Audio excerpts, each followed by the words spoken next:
Hi friends, welcome to YouTube channel math and English by Raghav. आइए आज की जो क्लास है वो मैथ की है। आज हम कहा जाए मैथ के नए चैप्टर को समझेंगे और जानेंगे। आज हम नए चैप्टर की शुरुआत करने जा रहे हैं। जिस चैप्टर का अगर नाम आप देखें तो चैप्टर का नाम है वर्क टाइम एंड वेक्स, जिसे हिंदी में कहते हैं कार्य, समय और मजदूरी।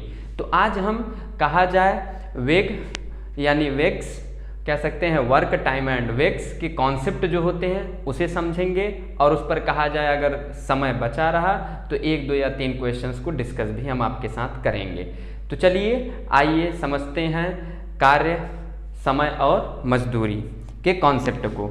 तो जैसा कि इसका पहला कॉन्सेप्ट क्या होता है, क्योंकि क्वेश्चंस जो लगने हैं इसी कॉन्सेप्ट पर लगने हैं। तो चलिए आइए देखते हैं concept number first. Concept number first क्या कहता है, यदि जैसे कि हम कहें यदि कोई व्यक्ति किसी कार्य को, जो इसका एक कॉन्सेप्ट मेन होता है कि यदि कोई किसी कार्य को करता है तो प्रत्येक दिन में उसके द्वारा किए गए कार्य जो होता है वो क्या होता है, समान। जैसे हम कहें कि यदि कोई व्यक्ति एक दिन में जितना कार्य करता है वो दूसरे दिन में भी कहा जाए उतना ही कार्य करेगा, तीसरे दिन में भी कहा जाए वो उतना ही कार्य करेगा। यानी हम कह सकते हैं किसी व्यक्ति के द्वारा प्रत्येक दिन में किया गया कार्य बराबर होता है। और अगर रही बात दूसरी बात, इस चीज़ को हम लिखेंगे नहीं क्योंकि इसको तो आप ऐसे भी समझ सकते हैं। तो चलिए जो चीज़ें लिखने की आवश्यकता पड़ेंगी हम उसे लिखते भी रहेंगे। तो चलिए आइए देखते हैं अगले पॉइंट्स को समझते हैं। जैसे हम कहें ए कोई व्यक्ति है, ए अगर किसी कार्य को किसी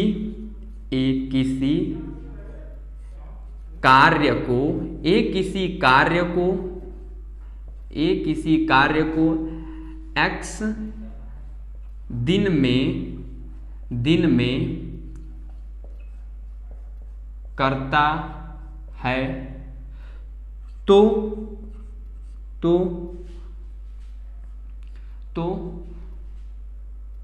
उसके द्वारा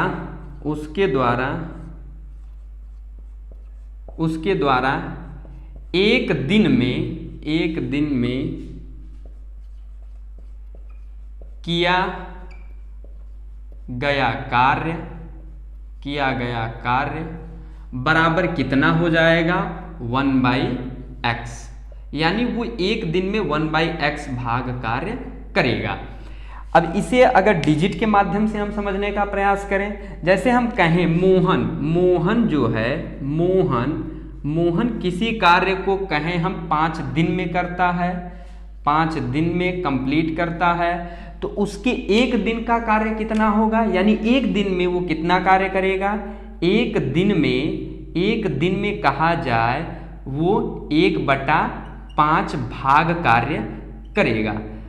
अब एक दिन में जब 5/भाग कार्य करता है तो इसका मतलब हम समझ लेते हैं कि पहले दिन वो कितना किया, 1/5 भाग, दूसरे दिन कितना किया, 1/5 भाग, तीसरे दिन कितना किया, 1/5 भाग, और चौथे दिन कितना किया, 1/5 भाग, और 5वें दिन कितना किया, 1/5 भाग। अब इसे जब आप सॉल्व करेंगे तो इनका कहा जाए क्या होता है कि अगर न्यूमरेटर अपॉन डिनोमिनेटर में डिनोमिनेटर सेम होता है तो न्यूमरेटर जो होता है वो आपस में ऐड हो जाता है, और ये भी 5 आ गया। इस तरीके से आपने देखा कि 1 आ गई, और 1 को ही हम क्या मानते हैं कि पूरा अर्थात कंप्लीट कार्य हम इसे मानते हैं। इस तरीके से आपने देखा कि यदि मोहन 5 दिनों में किसी कार्य को कंप्लीट करता है तो एक दिन में 1/5 भाग कार्य करेगा, और इस हिसाब से आपने देखा कि वो कंप्लीट कार्य यानी एक कार्य को हम 1 मान के चलते हैं, तो उसने एक कार्य को कंप्लीट कर लिया। तो चलिए आइए अब नेक्स्ट कॉन्सेप्ट को समझते हैं कि नेक्स्ट कॉन्सेप्ट क्या कहता है। बाकी चीज़ों को पढ़ते रहिए ध्यान से और समझते रहिए।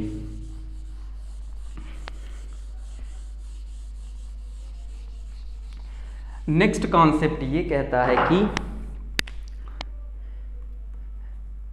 नेक्स्ट कॉन्सेप्ट आपका है रिलेटेड मजदूरी से। जैसे हम कहते हैं कि आप तो ये चीज़ जानते ही हैं कि मजदूरी जो होती है वो कार्य के अनुपात में बांटी जाती है। जो व्यक्ति जितना कार्य करेगा उसे उतनी मजदूरी मिलेगी, और जिसकी दक्षता जितनी ज़्यादा होगी उसे भी कहा जाए उतनी अधिक मजदूरी मिलेगी। यानी हम कह सकते हैं, इसे लिख करके हम कैसे समझ सकते हैं कि जो मजदूरी होती है, मजदूरी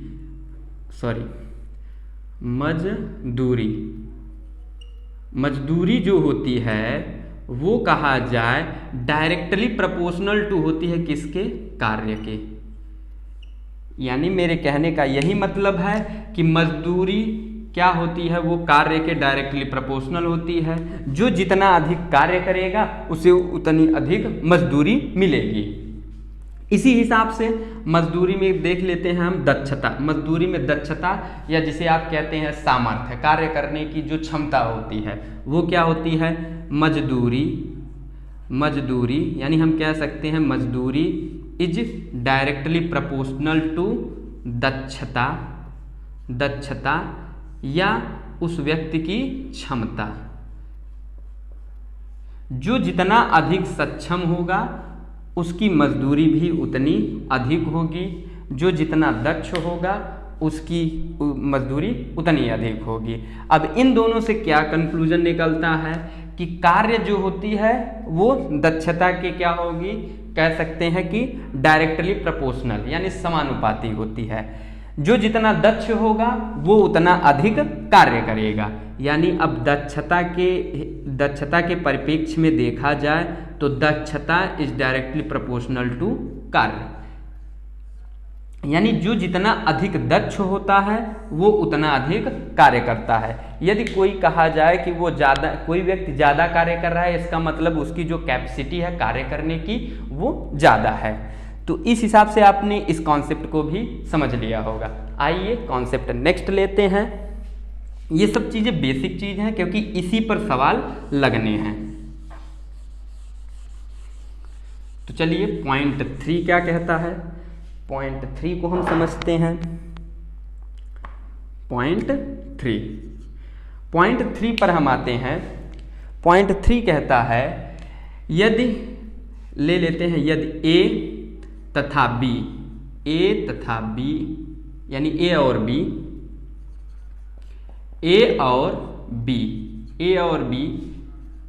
किसी कार्य को भिन्न भिन्न यानी अलग अलग समय में करते हैं तो क्या होता है, इस चीज को हम जानते हैं। ए का काम बटे बी का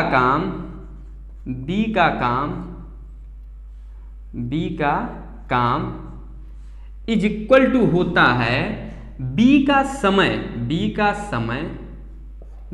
समय यानी बी द्वारा कार्य को कंप्लीट करने में लिया गया समय बटे ए द्वारा कार्य को कंप्लीट करने में लिया गया समय। ये जो होता है ये एक दूसरे के बराबर होते हैं। इस पर क्या होता है कि एग्जाम के दृष्टिकोण से क्या होता है कि इस पर डायरेक्ट सवाल पूछ लिया जाता है और हम इस चीज़ का यानी इस जो कॉन्सेप्ट है इस कॉन्सेप्ट का यूज करके हम आंसर को फाइंड आउट कर सकते हैं।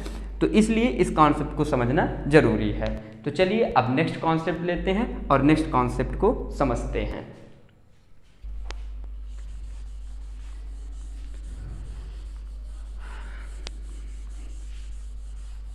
केवल बस खाली हैं इतने ही कॉन्सेप्ट, अब कॉन्सेप्ट नहीं है। इन्हीं तीन या 4 कॉन्सेप्ट पर सवाल लग जाते हैं। आइए अब सवाल लगाने के हम कुछ मेथड को समझते हैं कि किस तरीके से आप वर्क टाइम एंड वेक्स के क्वेश्चंस को इजी वे में सॉल्व कर सकते हैं। जैसे हम कहें हमें कैसे सवालों को हमें करना कैसे है ये चीज़ देखते हैं। जैसे हमने कहा ए किसी कार्य को x दिन में कंप्लीट करता है, जबकि बी इसी कार्य को y दिन में कंप्लीट करता है। तो अब अगर पूछ लिया जाए कि ए और बी मिल करके, ए और बी दोनों मिल करके क्वेश्चन को कहा जाए कार्य को कितने दिन में कंप्लीट करेंगे, तो चलिए इसे समझते हैं। तो हम क्या निकालेंगे, ए के द्वारा एक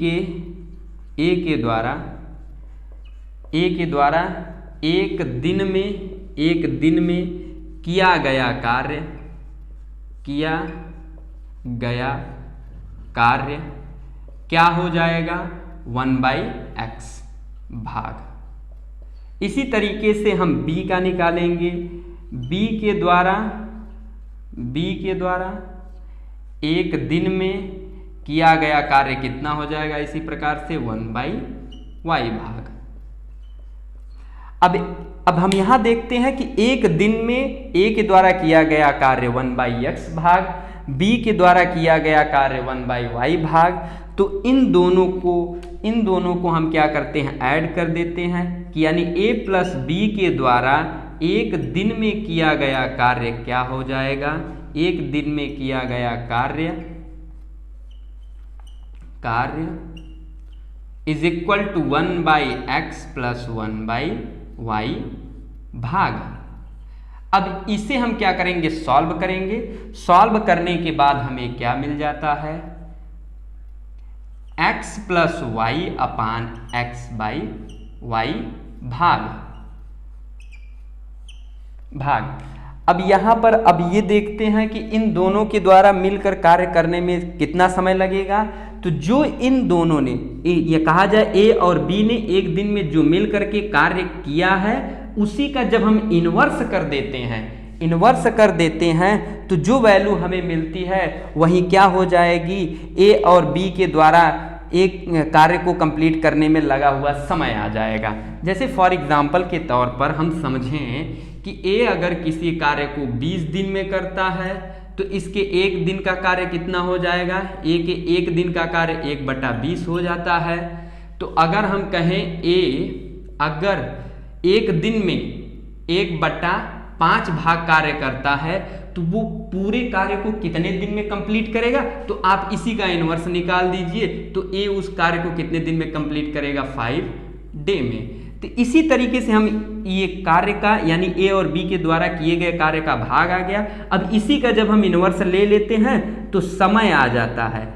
समय क्या आ जाएगा, इसी का इन्वर्स यानी x/y अपान x प्लस y, जो कि ए और बी के द्वारा कार्य को कंप्लीट करने में लगा हुआ समय है।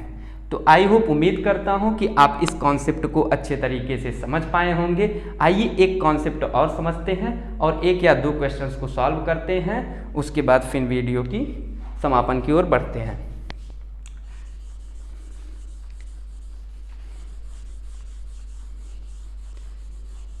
और कहा जाए वर्क टाइम एंड वेग्स से एग्जाम में क्वेश्चंस बहुत ही नॉर्मल पूछे जाते हैं। जिनका कॉन्सेप्ट क्लियर रहता है वो आसानी से क्वेश्चंस को सॉल्व कर लेते हैं, जिनका नहीं क्लियर रहता है वो आसान से आसान सवाल को भी नहीं सॉल्व कर पाते।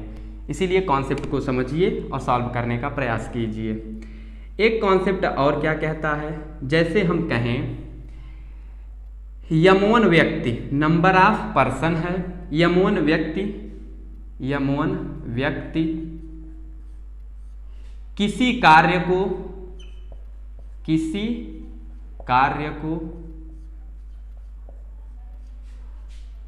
प्रतिदिन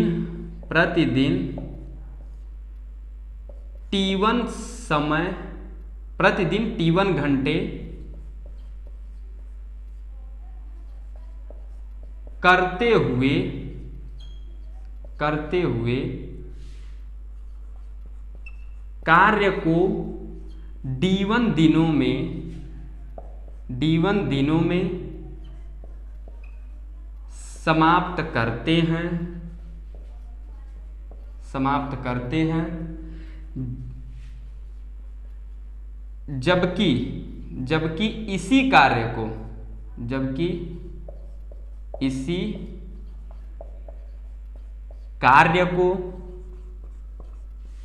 M2 यानी नंबर ऑफ पर्सन, M2 व्यक्ति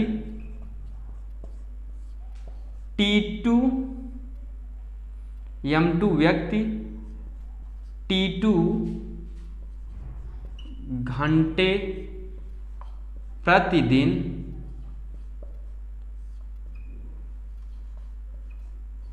करते हुए, प्रतिदिन कार्य करते हुए कहा जाए D2 दिनों में समाप्त करते हैं। तो क्या होता है यहाँ पर एक कहा जाए डायरेक्ट कॉन्सेप्ट इसका होता है कि M1 into T1 into D1 is equal to हो जाता है M2 into T2 into D2।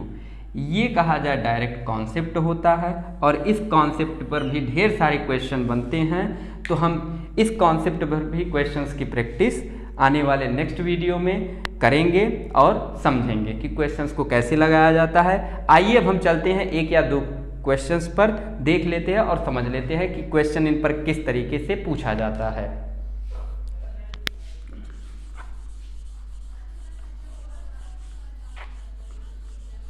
Question लेते हैं पहले कॉन्सेप्ट पर। जैसे हम कहें, हमने कहा प्रिया किसी कार्य को कहा जाए 8 दिनों में कंप्लीट करती है, 8 दिनों में कंप्लीट करती है। और जबकि सिया उसी कार्य को 4 दिनों में कंप्लीट करती है, 4 दिनों में कंप्लीट करती है। तो बताइए दोनों, यानी कि प्रिया